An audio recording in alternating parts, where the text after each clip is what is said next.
You're listening to the Back Home Network, presented by Home Field Apparel.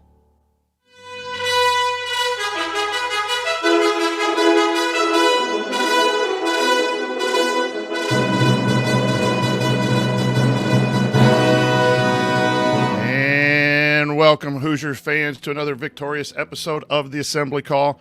As today, your Indiana Hoosiers completed their exhibition season by winning 106-64 over the Marian Knights, led by Coach Pat Knight. Today's ball game, it's one where you want to get a lot of players in, you want to play well. Indiana jumped out to a dominating lead early and just kept playing at a pretty good pace to take a 50-25 lead at the half. Come out, starters started the first 6, 7, 8 minutes, extended that lead. A lot of good play from a lot of people. You saw some debuts with Jakai Newton getting on the court, some of the reserves at the back end. So it's exactly what you want to see out of an exhibition game. No injuries. There were a couple. Carlisle and Leal were out, hopefully precautionary before the season starts. We saw Trey Galloway come back and play some minutes. It was good to see Trey back, and he hits a three-pointer. So a lot of good things happened tonight. Always some things to clean up. That's why you play these exhibitions, to get them on film and to get ready against the first game against Southern Illinois University, Edwardsville. I'd have to go look that up, what that is. SIUE on Wednesday in Assembly Hall.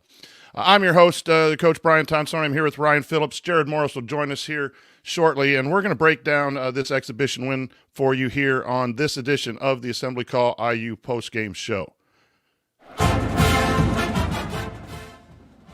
Let's start this show the way we start every show, and that is with our banner moment. And Indiana is the national champion. When it comes down, Indiana will be champion. Smart takes the shot. The Hoosiers have won the national championship.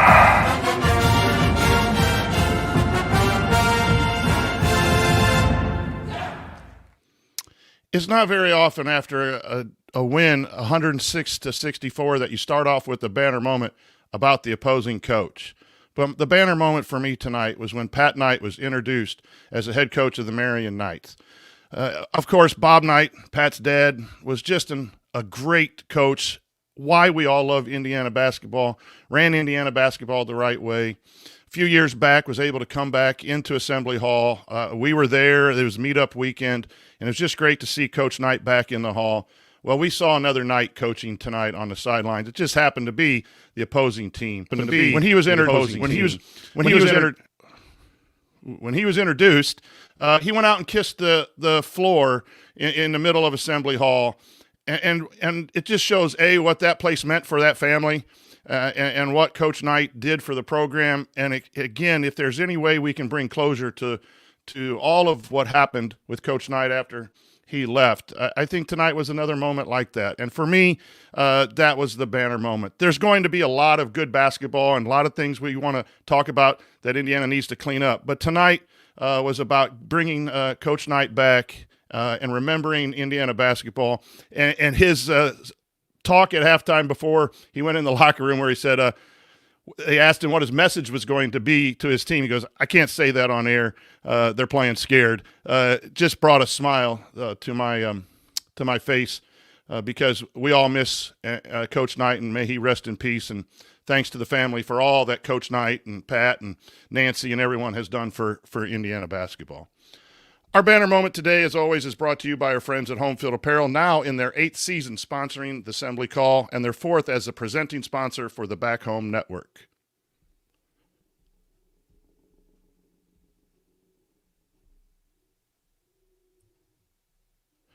So I'll just go ahead.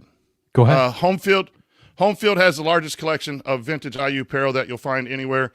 And since IU is their flagship school, you'll know more high-quality gear with unique IU logos from the past is always right around the corner. This occurred again recently when Home Field launched their Campus Classic pullovers. They were all over game day situation there when we were down there. They looked fantastic. But they're recreated windbreaker-style pullovers from the late 80s and 90s that ooze nostalgia and comfort. And they've released a bunch of schools already with more on the way. A reminder that Home Field is always a great one-stop shop once the holidays come to get gifts for everyone. Also, Home Field is doing a Black Friday preview sale today and tomorrow, Friday and Saturday, where everything's 30% off. Use the code BF24. That's BF24 at checkout. Also, the Corso sweaters. I think today you had to pre-order today. I think there's only 48 hours for pre-order. You might want to check that out. I got in on one. I can't wait to don that. I'm wearing the Indiana Hyper today when we went into Lafayette for pizza. Always love wearing Indiana home field gear here in Lafayette and West Lafayette. But no matter what you buy from home field, it'll be comfortable and the colors will last. On normal weeks, without that big sale, go to homefieldapparel.com and use our promo code HOME23 to get 15% off your entire first order. That's promo code HOME23 for 15% off. Once again, the website is homefieldapparel.com. Wear one for the team. Okay, now it's time to move the ball, find the open man, and get some opening thoughts from the rest of our team. Right now, it's just Ryan Phillips, the shot doctor. Your thoughts on the 106-64 exhibition win by the Indiana Hoosiers? Sorry to disappoint, guys. It's just me. Nobody else. Look, I think that the thing that I took away from this, and obviously to add on to your point, a year after Coach Knight passed away, to have another Coach Knight on the floor was a really nice moment. So you're right. I'm glad you pointed that out, Coach. I think the thing that stands out to me after two exhibitions, and I'm sorry I couldn't have been on the other show, guys, but this team's just so much deeper than we've seen recently. I mean, there's 10 guys who can play and play extended minutes. I mean, Bryson Tucker was fantastic tonight with 19 points, 9 of 12 from the field. He's a big time mid-range jump shooter guy, so he really fits Mike Woodson's offense, and I'd love to see him extend to three, but just how efficient he was doing that, 2 rebounds, 3 assists as well. But I think that you see that group of bench guys, Gabe Cupps, Luke Goody, Langdon Hatton, those guys can all play basketball, and they can all play college basketball. And it felt like over the last, and this isn't just during Mike Woodson's era, this is stretching back years, Indiana was thin after about the first, maybe the 7th guy, just really thin after that. You're struggling. Maybe you got a freshman that isn't a top-rated recruit trying to fill in a role there. This is different. These guys can all play college basketball, can all play at a high level, and you're really seeing that. And, with Cannon Carlisle not in, you might move Trey Galloway to the bench moving forward, and I think that wouldn't be shocking to people if he was there. That even strengthens your bench even more. So really a great performance. I mean, you can't really tell much from playing a team where there's this much of a talent disparity and things kind of get loose defensively and things like that. Everybody's running, there's a lot of transition baskets. I don't think they're going to score in the Big Ten that they scored tonight because they have so much confidence going forward, again, going into a front court against this team that they're going to be able to finish and they're going to be athletic enough to get it done. But it is nice to see that was an emphasis. It was nice to see them take 25 threes. They only made 6. Keep shooting, keep making those. But it's nice to see that has clearly been emphasized as part of the offense. Luke Goody, 2 of 9. He's not going to be 2 of 9 very often. So he's going to get comfortable. He's going to start hitting shots, and a couple of these other guys will. But it's just the depth of this team is what stands out to me early. You make a good point there, because in the first exhibition, they win by 4 in Knoxville. They didn't have Galloway or Tucker or Newton.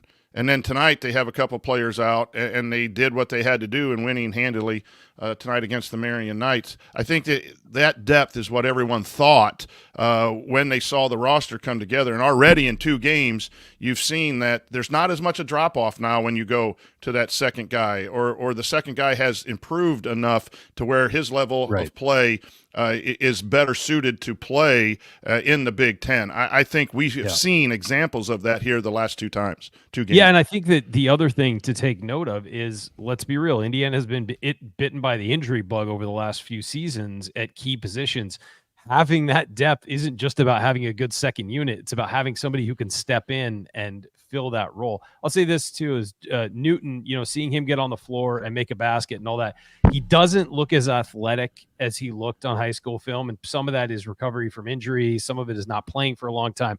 But you can tell he has basketball instincts, like really good basketball instincts. And if he can maybe look healthier and combine it with that, with those instincts, he could be a player for Indiana. But, rust was definitely on him tonight, but it was great to see him get on the floor, get that basket. And, he had 4 rebounds, couple assists. It was nice to see him out there. But again, that's just more depth added to this already deep roster. And, it's a group of guys that can all play, seem to all be fitting into really nice roles. And that also, having that depth and being able to rely on it, rests your starters for the stretch. So as we've lamented that the last few years, that sometimes the starting 5 has to play 30 minutes, in non-conference games they shouldn't have to. And then at the end of the year, you see guys run out of gas. So hopefully that's, all of those things can be something that benefit this team, not only in the short term, but the long term. I think you saw some of that rust on Galloway too. I don't think he played bad. Yeah. But he didn't just look as fluid as he was, and there were times he'll take he hesitated. some time to get into game shape. It was nice to see him hit that 3, but I think in those injuries, those knee injuries that are recovering, you are going to see maybe a little less minutes than what they would normally get until they are back to where they should be. So again, those are the types of things I think you take away from a game where the talent was so. The spread was so wide, and Indiana could do it. They didn't have an answer for Ballo or Renew, and so those things are going to come easy when scouting starts happening and the talent starts evening up in the South Carolinas and the Louisvilles and all of those games. You're going to find out a lot more about the Indiana Hoosiers and their efficiency then. But let me ask you this. Offense or defense in general tonight, and I know that the motivation, and when you get up 30 in the first half, it's hard to get kids to focus in. Maybe it shouldn't. We can argue that maybe it shouldn't, but you and I both know that it does in these exhibitions. But tonight, which was better in your opinion, the offensive production or the defensive production? The offense, 100%. And look, when you're playing a team against Marian, they're going to miss open shots because they're not a Big Ten team. They're not going to punish all of your mistakes like Big Ten teams typically would. So I did think there was a little bit of scramble defensively. I did think it was a little sloppy defensively. I think guys were kind of, when you get a game going up and down at times, guys can try and jump for steals, do that thing and lose being fundamentally sound. You expect that in a game like this where there's going to be some up and down. There's going to be some, just raggedness to the game. And also you expect it when you have so many guys who have never played together. Defense is about chemistry. Offense is about learning. I mean, there's chemistry there, but once you all are on the same page at the same plays, you kind of know where everybody's going to be. You know what you have to do. You know what your duty is on a certain, slide to the wing or throwing the post or whatever. And also offensively, your instincts can take over. Defensively, I feel like you have to work as a unit. It's not as individual as playing offense. And so that takes time to build. And you see teams that stay together for a long period of time really be able to be better defensively because you know where everybody's going to be. So I think that in this new world of NIL and the transfer portal and all of that, you're going to get teams that are all new and have to all learn each other. And that takes time. I did think the effort was there. I think Malik Renew really struggled at times defensively. We talked about before we went on the air. But I think in general, this team is athletic enough to be a good defensive team. And you have a guy like Umar Ballo at the back who can punish people. If they get by that first line of defense, you've got a guy back there who can harass shots. Yeah, I agree with you that the offense was a lot better than the defense, and in 2 areas. So I'm going to talk about those, and I'd love for you to comment on whether you agree or not. I thought that it does show they're emphasizing transition basketball, and I know against Marian you get a lot more opportunities. The one tipped pass and Galloway tips it and they throw it down for the dunk. I don't know how many of those are going to happen when you start playing in the Big Ten. But it shows that, especially with Myles Rice pushing it at a warp speed, but you have everyone being able to bring the ball up. That was shown in the Tennessee game. You got your 4, your 3 trying to push the ball up and get early offense. Ballo posting up at Tennessee. I thought that continued today early, and then late it got what I call sloppy transition. It got to be a little like a hyper game at the end when it got to a spread of 30 or 40, but I like the transition, the emphasis on the transition. And I like the creativity of some of the offensive sets, Ryan, some of the stuff that we've talked about in college basketball. You're moving the defense. They ran several things that I didn't see them run last year, and then they run some variations of stuff that they did run last year. Yeah, and so I think that is a positive. There's some Princeton principles being used with that high post catch, and then they go to a 3-man side. Sometimes they stagger down to the corner for a double. Sometimes they go to the 2-man side and get a handoff into a ball screen. But what that does is it kind of softens up the defense, or makes players on the defensive side move and then have to make decisions, as opposed to just throwing it into the post and then making one cut and standing like they have done a lot.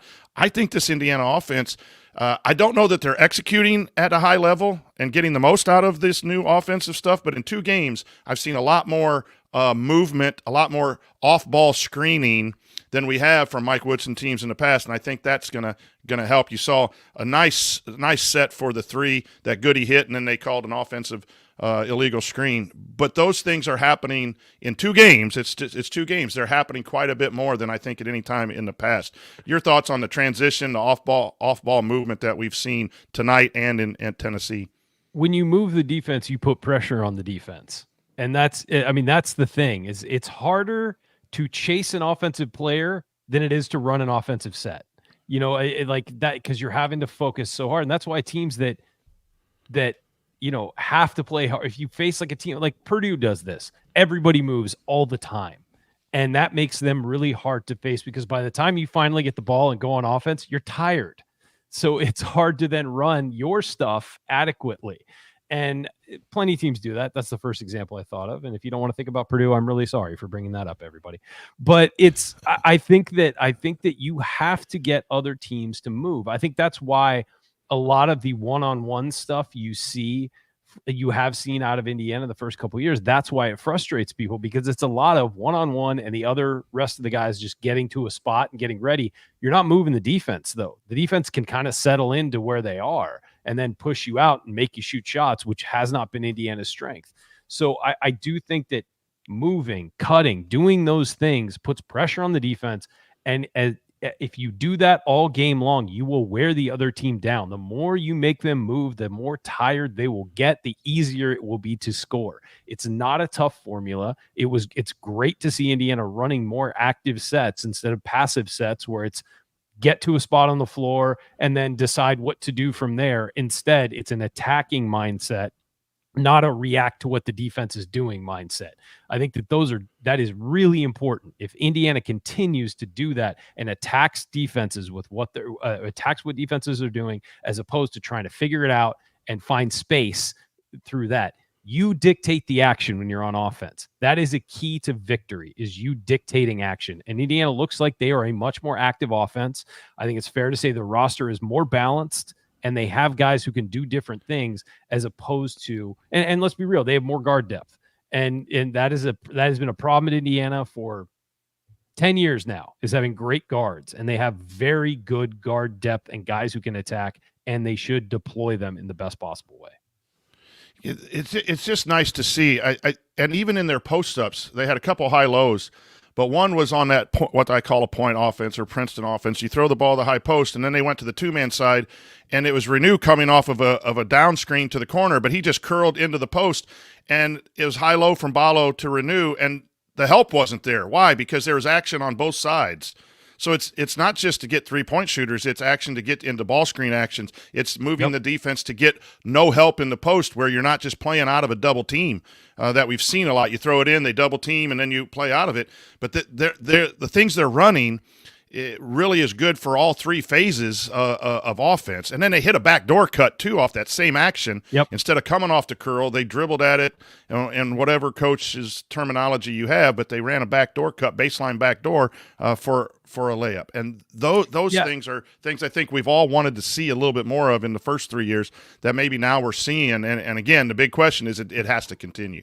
Well, Coach, I mean, we've said it for years, is that running action for shooters isn't just about getting shots. It's about moving the defense, making people chase, and then that opens passing lanes, it opens driving lanes, it opens, the screener for if you run a screen for a shooter and his man jumps out to guard him, you've got to roll to the basket. I mean, it opens up a whole list of things. It's running action for a shooter. Yes, that's the number one option, but it should create 3 more. And every time you run it, they have to defend it a different way if they're not successful. So I think that you're right. Running those actions, running those active actions instead of being more passive as the offense has been over the last few years and relying on one-on-one and post touches and all of that, being more active and being more aggressive. That's how Indiana is going to win basketball games, especially with this many talented offensive players. You got to run, you got to attack, make the defense guard you, make them guard you. And that's what we've seen so far in the two exhibitions. You brought up depth, and I'd like to end our first segment here on the postgame show talking about two players that came off the bench. The first one, Bryson Tucker, I thought was absolutely fabulous, and maybe a little foreshadowing. We may be talking about him in the third and final segment. At least I may do so. I thought he looked like a prototypical scorer in college. I mean, it's just the look, the way he rises up, the way he's confident, the way he's looking for his shot. The way he ran the floor, he got that one alley-oop, that one-handed catch in traffic, and he didn't try to slam it. He came down and had some instincts to come down and bounce back up and score. Yes, his stat line is fantastic, but I think how he played, and even on the defensive end, I thought his stance was good. I thought his footwork was good. I thought he was really locked in his first appearance for the Indiana Hoosiers. Your thoughts, a little more, you brought him up, a little more on Bryson Tucker's play tonight. He just plays confident offensively. I mean, you're right. He's in his stance defensively and stuff like that. I'd like to see a little more sort of, I don't know, just something didn't look as locked in defensively, but that'll come. He's, again, freshman. He doesn't look like a freshman. And offensively, he doesn't play like a freshman. He has supreme confidence in his offensive ability. Now, again, playing against Marian, let's see, when things start flying against better teams, we'll see how he does. But he came in and was in attack mode. I mean, he wanted the ball. He wanted to get to a spot on the floor. He knows his spots. He would drive hard to his spot, rise up, fire with supreme confidence. And so I was very impressed with what I saw. He looks much better than his high school film. I thought his high school film was good for what he was, for his age. But he looks much better than that, much more confident, much more authoritative.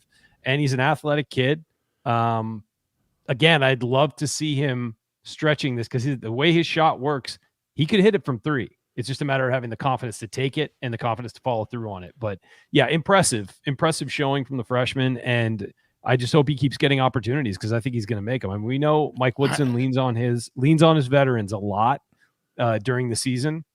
I think he needs to push a guy like Bryson Tucker to be part of that mix.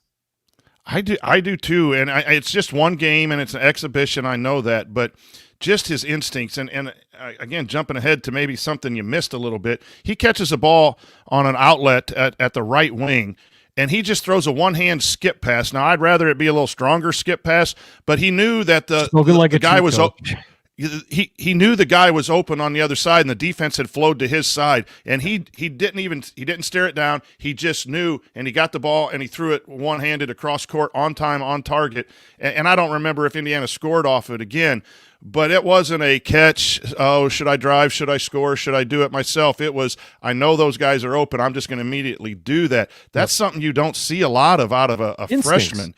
It's instincts.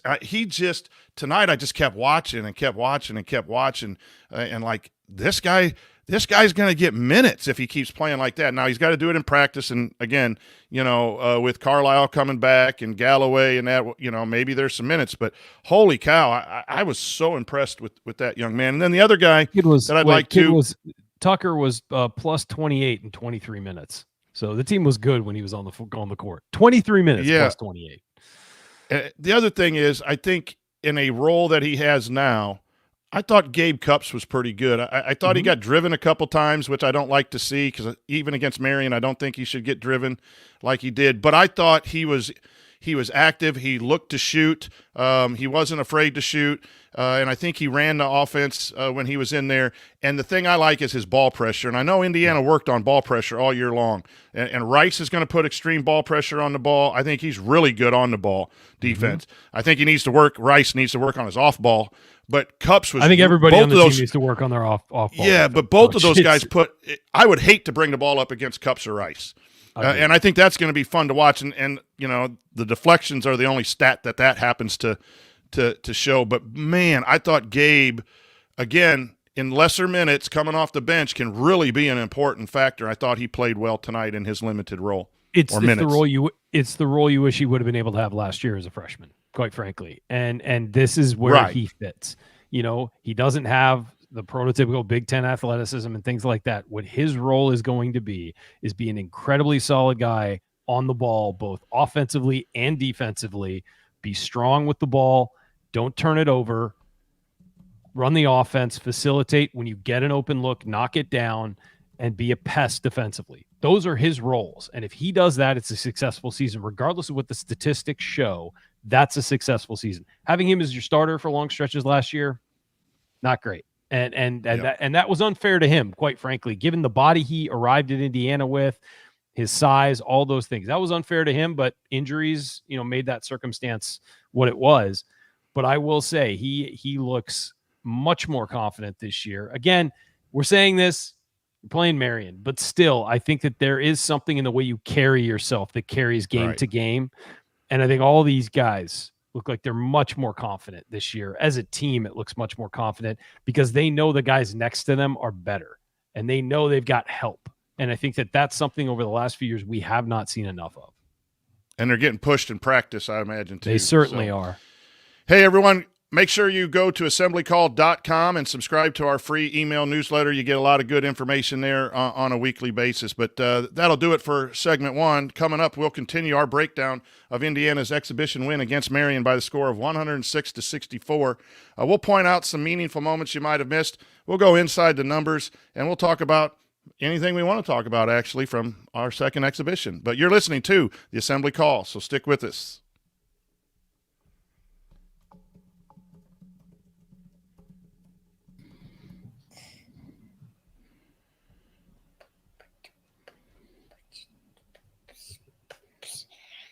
Why is there a picture of us?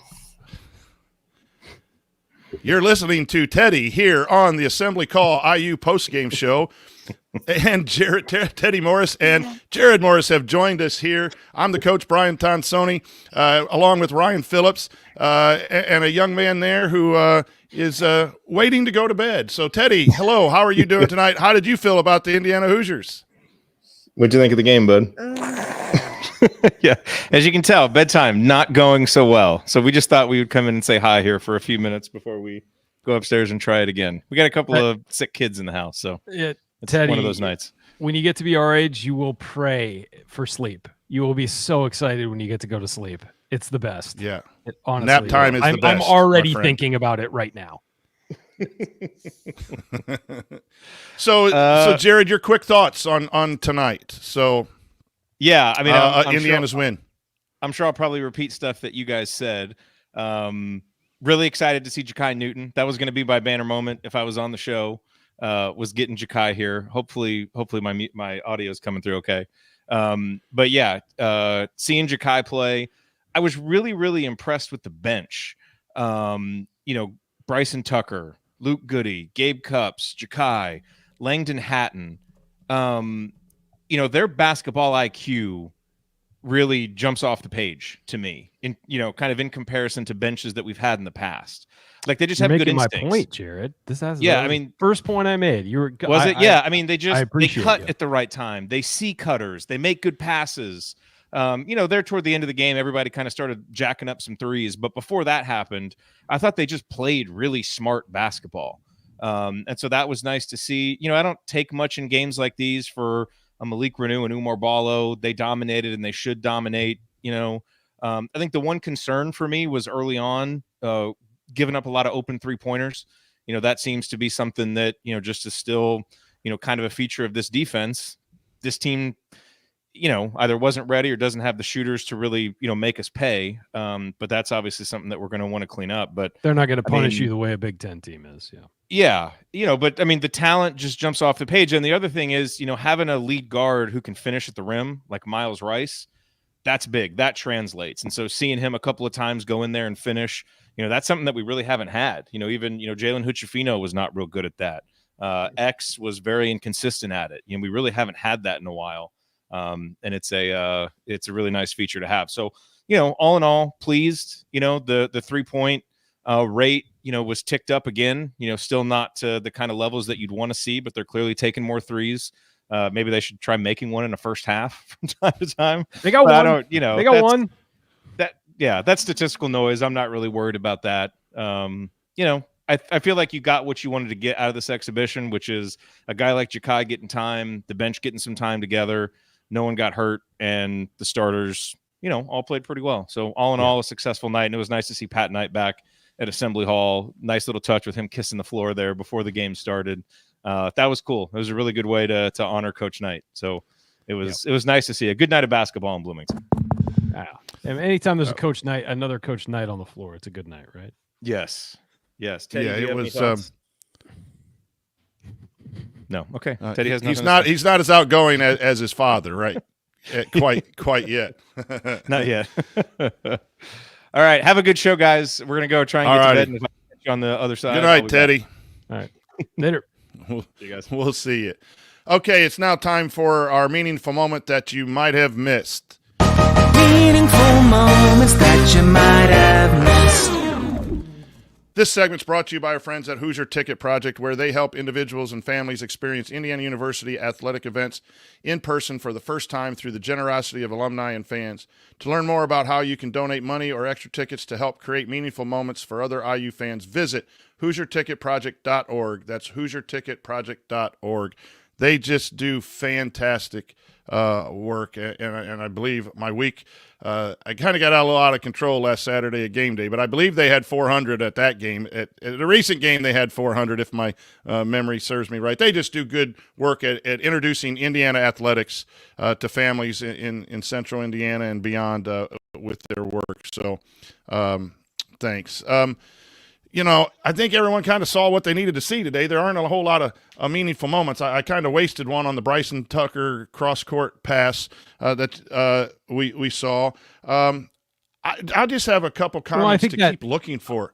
Go ahead. I think that high-low pass that you talked about, too, from Ballo to Renew is meaningful, given people are wondering how they're going to play together. They're both, more post-centric guys, but Renew's trying to expand his game, and I think that with the knowledge that Renew is trying to expand his game, if they swap them, teams might be caught off guard about it. So I thought that was meaningful. Luke Goody hitting his first three as an IU Hoosier was one, given his family's background and everything. And I think that was a great one. But honestly, the meaningful moment for me was when the buzzer sounded, because the season's underway now.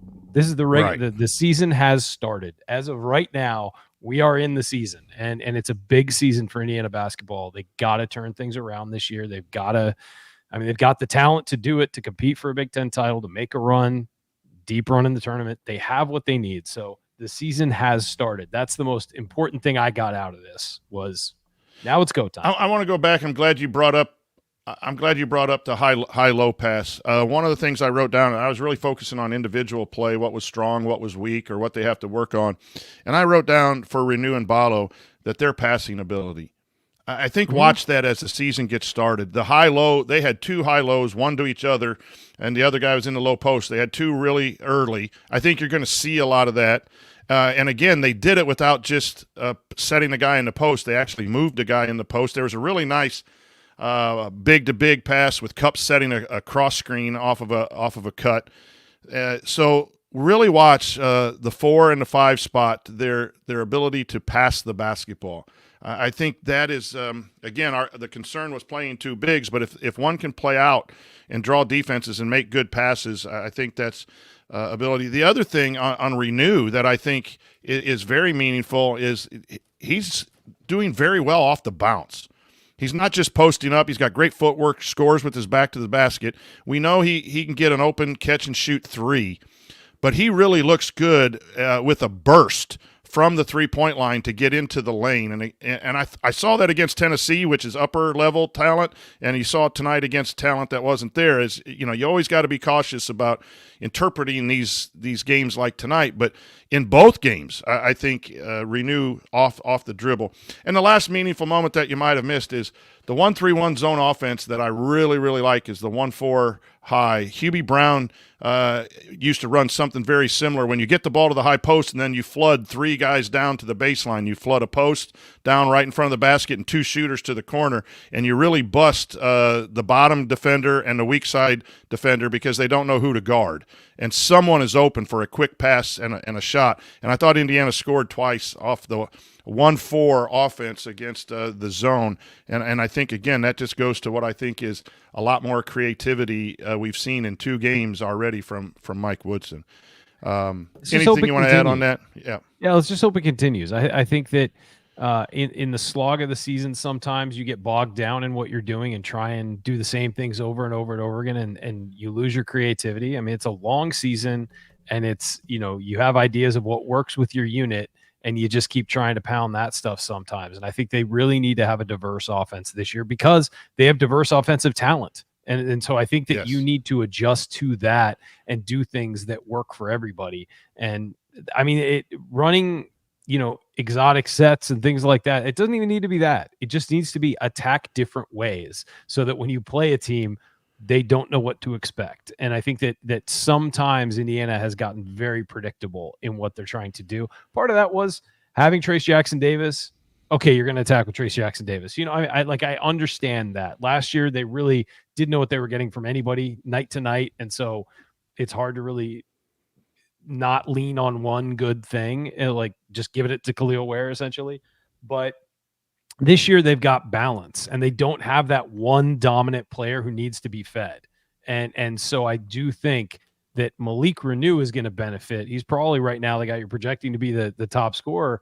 He's going to benefit from other people getting theirs because that'll open things up for him. So I think that this group, especially the starting 5 and then maybe the next 3-4 guys, all can do so many different things. It can all affect the game in so many different ways. You've got to utilize them and make it so defenses have to defend everybody.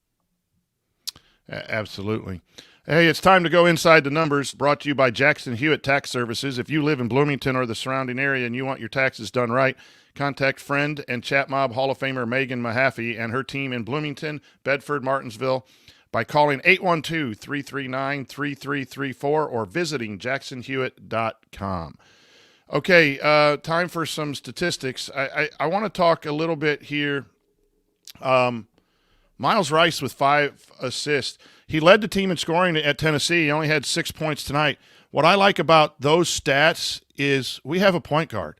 Sometimes he's going to need to score 20. Sometimes he's going to get 5 or more assists. Sometimes he's just going to be a menace on defense.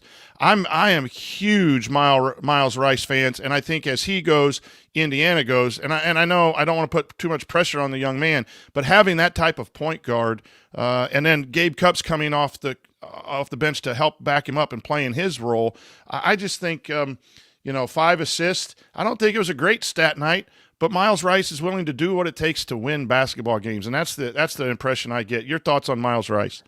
Here's the thing: it doesn't need to be a great stat night for him to have a big impact on the game. That's what a point guard is, And look at the way he, buckles down defensively. I mean, 19 minutes, they were plus 30 when he was on the floor, and he only scored 6 points. I love a player who can impact a game when he's not scoring points. They are rarer and rarer these days because everybody focuses on scoring when they're developing as a player. Myles Rice can impact the game when he does not take shots. And by the way, he had 6 points. It wasn't like he fired a bunch of shots and, he was 3 of 3. It wasn't like he shot 10 times, only made 3, and that's why he doesn't have points. He was choosing to get everybody else involved. He was choosing to run the offense. He was choosing to not just attack wildly. This dude he's for real. And you could watch him last year at Washington State. He is for real. And he's even better. He looks even better now. And so Indiana fans, get used to it because this guy's going to be great all season. He's going to be somebody who leads this team, I think. And I think that when you have a guy like this, winning comes naturally to a guy like that. And I think that he is going to make plays and do things that win basketball games. And that's what you want out of a point guard. It's not going to be, Xavier Johnson, God love him. He was just so inconsistent and up and down. And you never knew what you were going to get from him. You could have a great performance. You're like, this guy's an all Big Ten player. And then you could have performances where he completely disappeared and did nothing and actually hurt the team. Myles Rice isn't going to hurt the team ever. And so he'll find a way. Yeah, he finds a way to get it done, and he's a winning player. And when you get one of those winning players, it's great to have winning players. When you get a winning player who is a point guard, it changes things. It's a guard. I'm going to quote the guy sitting right across from me. It is a guard's game. And when you have good guards, you are going to win basketball games. He plays with composure. In 2 games that I've watched him play in the Indiana uniform, he plays composed. Is he playing perfect? No one plays perfect. He dribbled into someone today and lost the ball, if I remember right. But then he makes he wants to go back and make the next play. It's not too high, not too low, and again, it's a small sample size. But I like what I see from Myles Rice. And the other stat that I have is a little bit of a concern. And again, we have time to clean it up. Is offensive rebounds were tied 8-8, and that's been a talk in the offseason. Like, Indiana has to take advantage of the offensive rebounds better, and you have to do it defensively as well. I know you're probably going to say the long shots or something, right? Maybe. What I was going to say is Indiana. It's still a concern of mine. Yeah, this team shouldn't have gotten hardly any rebounds against this Indiana team, and yet they were able to track that down. And more so than that, and I'll let you go, is I don't think their effort is great in pursuing the basketball. I mean, you got to have heavy pursuit of the basketball to finish off a defensive. And now maybe that was a Marian thing, right? And when the games start going for real, the effort starts getting a little bit better. But habits are formed every time you're on the court. A bad practice without pursuing the basketball can lead to a bad effort. So that's just a concern of mine, backed up by some numbers. Go ahead. Well, I was going to say Indiana only had 8 offensive rebounds because they made 65% of their shots. Right, right. So that's why they were tied. But no, I agree. You should not allow 8 to a team like Marian. I think it is an effort and focus thing. Rebounding, as we've always said, effort and focus. That's all it is. You know, it's great to be 7 feet tall, but if you're not focused on the ball, if you're not putting effort in, you're not going to get rebounds. Rebounds is effort and focus, and it slipped a little in this one. And I think that's fair to say. And it does need to be a point of emphasis for this team. Given their size, their athletic ability, their strength, they should not be giving up offensive rebounds. Now, some are going to happen by the way the ball bounces. But in general, they should be a good defensive rebounding team and should not be giving up a lot. Effort and focus slipped tonight. That was very clear. Numbers from you that you want to talk about. Any that stand out? Yeah, I think for me it was the 8 of 14 at the free throw line. That has to get better. They were 5 of 7 in the second half, but 8 of 14 is not good enough from the free throw line. It's 57%. 6 of 25 from the three-point range, 24%. Not good enough. They were 5 of 14 in the second half, 35.7%. I'll take that. But those are the two numbers and those are the bugaboos this program has had, is shooting at the free throw line, shooting from the three-point, shooting from beyond the arc. Those are the two things that need to be better this year if this team wants to make a run. You have all the talent that you want. You're going to get in games where you need to hit shots and you need to hit free throws. It's an exhibition game. Just it needs to be something that's noted, that's paid attention to. They struggled to shoot against Tennessee. They made a couple in the second half, but this needs to be a team that can do both of those things, unlike the previous Mike Woodson teams, unlike frankly, under Archie Miller as well. This team has not this program has not shot well in a long time. It needs to turn around this year if this team's going to make a run. The other thing I'll say, 33 assists on 46 makes. That is incredible. And that, I'm again playing Marian, but that's ball movement. You're moving the ball, you're attacking, you're being proactive. You're not playing one-on-one basketball. You're moving it and you're scoring off the pass. Still, raw stats in a game like this are sometimes hard to really look at, but they do tell trends. Like in this game, you could have played bully ball one-on-one and scored 106 points too with no assists. Yeah. But the fact that you were running offense, you were passing the ball ahead on transition, you're going to get assists. Yes, you're going to have a 33 because you're scoring a lot of points against Marian. But I look at that. How'd you feel about the volume of threes? And it seems to me that the players are a little more free in taking them. I agree with you wholeheartedly. You have to hit them, because if you don't hit them in 5 or 6 games, we're going to go back to the not taking them, and that probably is a good coaching move at that point if you're not hitting them. But 19 threes, I think, Indiana took against Tennessee, 25 tonight. They've been under 30% or whatever both games or right around that. Are you okay with the volume? Does it need to Yes. be more? Is it okay? How do you feel about that? I think 25 is a good number. You just need to hit it. Yeah. Only 2 of those, and sometimes in a game like this, it's your deep bench, it's the walk-ons start launching at the end to try and, get their highlight. And only 2. Walk-ons only took 2. And so that's 23 from your rotation players. Goody was 2 of 9. He's not going to be 2 of 9 very often, I don't think, over the course of the year. So, that's 9 of your 25 right there. 9 of your 23 of the rotation guys. So it's 14 from other guys. Myles Rice didn't take one. I have a feeling he's going to take, he just wasn't shooting much tonight. And I think his focus was getting the offense running. You'd like to see Malik Renew take and hit some. Mackenzie Mbako looked really confident on his 2 makes. On the other ones, he kind of drifted a little, but the 2 makes he looked really confident on. Trey hit 1.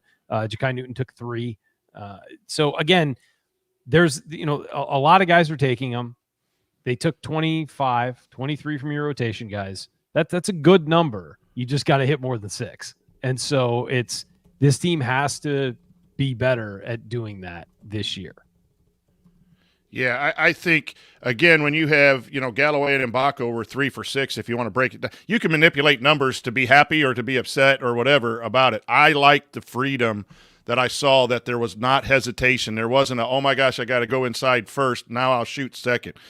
Goody on a transition 3, Mbako on a transition 3. I thought Galloway's 3 was somewhat quick. It was not completely contested, but I didn't know that it was a wide open shot and it went in. So that tells me that it's, you'd mentioned the word emphasize, and I think that's such a key word. You were talking about rebounding, but so much, all of these programs have talent, all of these programs have their sets and everything, but it's what you emphasize on a day in and day out basis that shows up in games and helps you win, right? And so if you're emphasizing taking shots in rhythm in the offense from 3 instead of maybe just saying we want to go inside all the time, and that's the emphasis, it looks like that might have changed a little bit with the volume numbers for the 3. So again, I think Indiana will shoot better with that volume, and you can't just look at 2 games because everyone will have a 2-game tough streak shooting and then they'll shoot well for 2 or 3.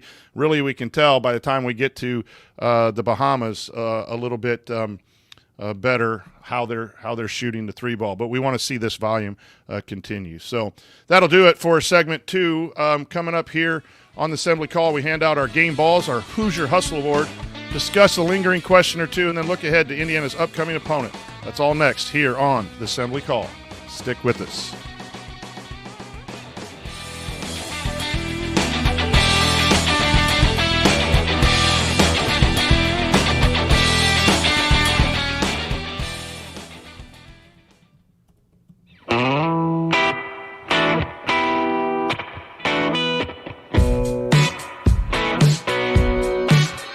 This is Jordan Halls, and I never miss a shot or an episode of the Assembly Call. Thanks, Jordan, for listening there in the locker room, coach's office today after the game. But everyone else is also listening to the Assembly Call IU postgame show. I'm the coach, Brian Tonsoni. I'm here with the shot doctor, Ryan Phillips, and we're breaking down Indiana's 106-64 victory over Marian in its second and last exhibition game. It's now time for us to hand out our game balls. They are presented by our friends Allie and James at Bloom Environmental. They both want to help you protect your home's air quality, and the best way to do that is to stop the water source. Voted, quote, the best of B-Town, end of quote, in basement services for 4 years running. Their basement waterproofing and crawl space encapsulation is the best defense your home can have against mold growth and structural damage. Mention Assembly Call and get 10% off your system. Call today for a free estimate, or if you just want to hear Allie talk about Kurt Signetti for an hour, give them a call or learn more at www.bloomenviro.com. That's www.bloomenviro.com. All right, time for our game balls. Ryan, you are first up. Who are you giving your game ball to this evening? Bryson Tucker, easy choice. 19 points, led the team, 9 of 12 from the field, 1 of 2 from the free throw line, 0 of 1 from 3, 3 assists, 2 rebounds, no turnovers, 23 minutes, 19 points. Kid's got it. I'm giving it to the freshman. I have to go with Bryson Tucker too. I just, again, I'm in awe of how he played in his debut And it'd be interesting to see what his role will be once everyone's healthy, once they get into games that count. But I sure think he put a lot on tape tonight to show that he was that McDonald's All-American. You can see why. He just looks like a collegiate scorer that you see throughout college basketball. The size, the body, the way he carries himself, the way he gets off the floor to shoot. Really, really fascinated about Bryson Tucker's role on this Indiana Hoosier team. What y'all doing, playing buddy ball? Bryce.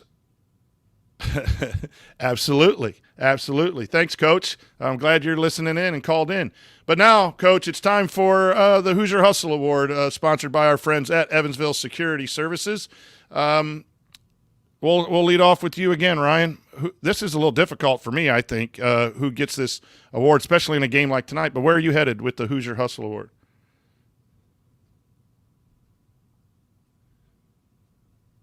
You're muted there, buddy.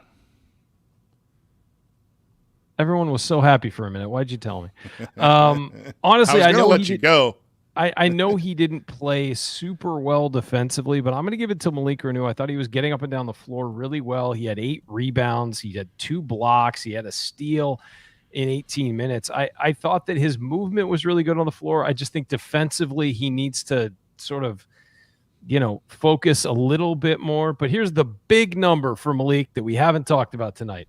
0 fouls. That is the most important statistic to come out of tonight is Malik Renew, 0 fouls. So I'll give it to Malik. I think that he showed some good stuff tonight.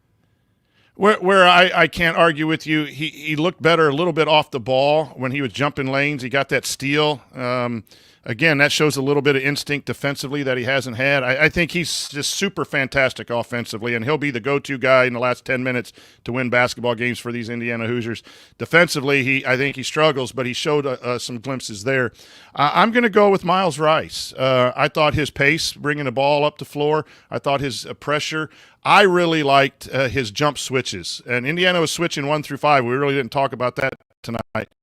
And I thought that he was very effective and very active in jumping out on a switch. And I think that's, if you're going to switch, you got to switch high, hard, and heavy early in order to disrupt the offense. And I think he really has that. And there are a couple guys, I think Cups does it very well, and some others got to get better at that. So for me, with the 5 assists and the pace of which he plays and the pestering on defense, I think Myles Rice gets that. So that means, Chat Mob, you have the decision ahead of you. So I see a couple in there for Jakai and some others. But go ahead and take a vote there.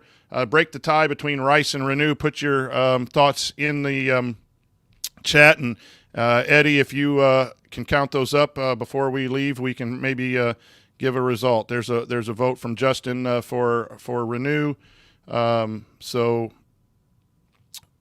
So we're good to go, and we'll see who gets our Hoosier Hustle Award here in just a second. But now it's time for our lingering questions. If anyone, again, in the chat has a lingering question, I guess for me, Ryan, and I'll come to you if you have a question we want to discuss. It's just consistency.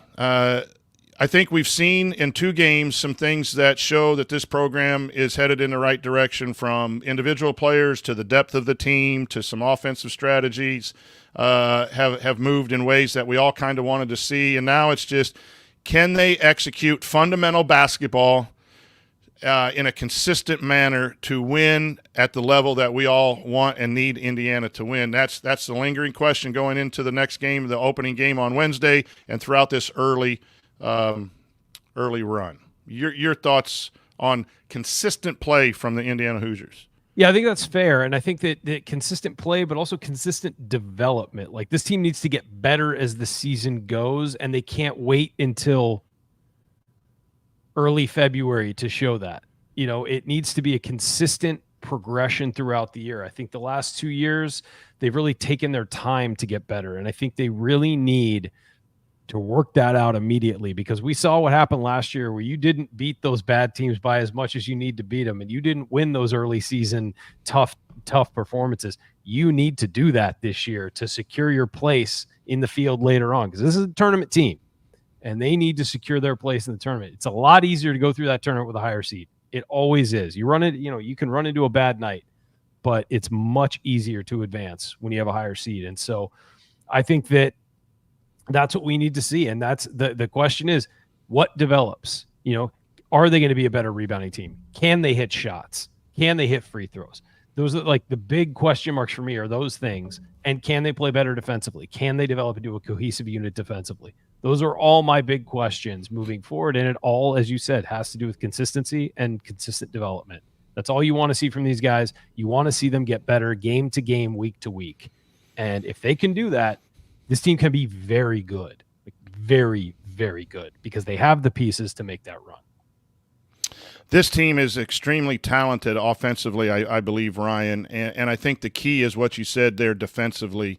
Can they become cohesive together? Because it takes talent to score the basketball. It takes team chemistry and moving together and doing all that. But it takes extreme heart and attention to detail and processes to play good defense. And Indiana, unfortunately, under Mike Woodson, in Ken Pom defensive efficiency has gotten worse all 3 years. They need to reverse that. And the other thing that I agree wholeheartedly with you is they got to do it starting Wednesday and then following up on Sunday.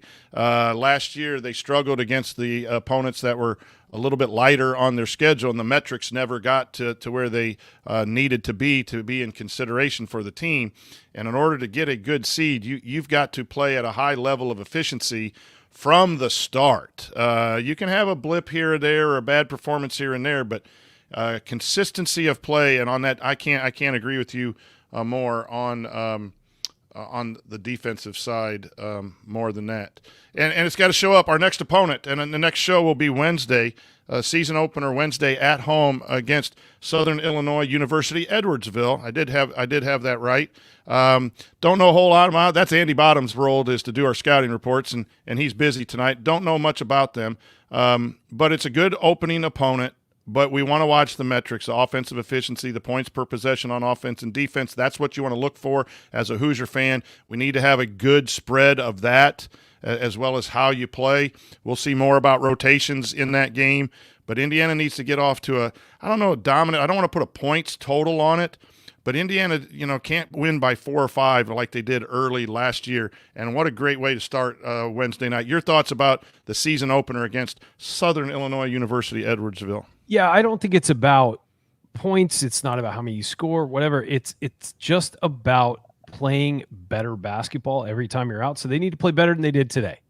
And that doesn't mean you got to score 110 points. It just means play better basketball, especially when you adjust for opponent.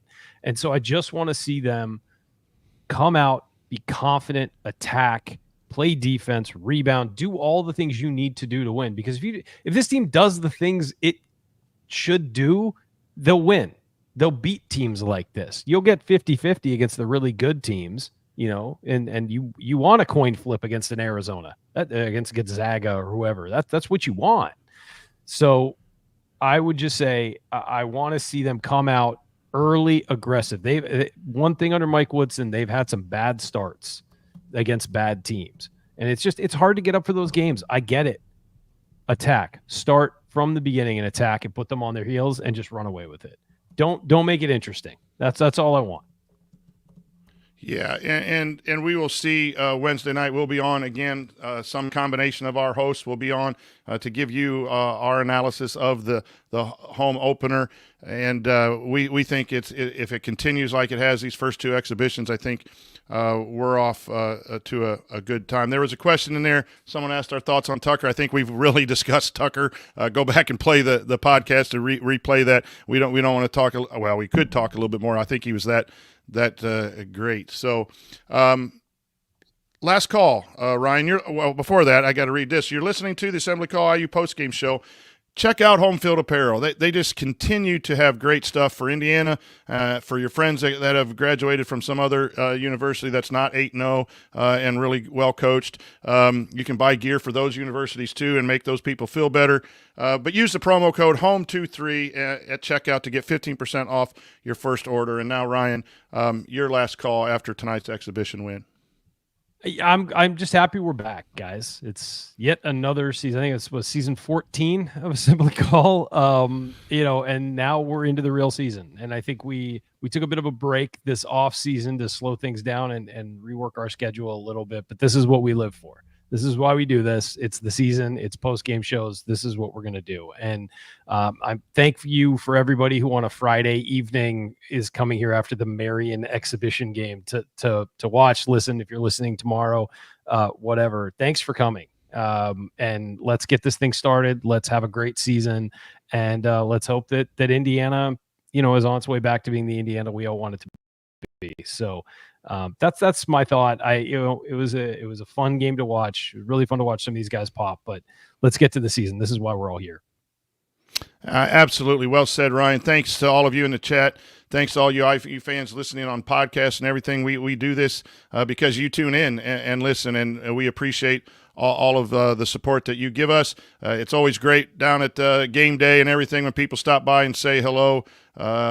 I hope I didn't embarrass myself too much, but I had a heck of a good time at the game day experience. And good luck to the Indiana Hoosiers tomorrow in their quest for 9. Congratulations to the soccer team for winning a Big Ten championship. And so a lot of good things happening for us who are Indiana Hoosier fans.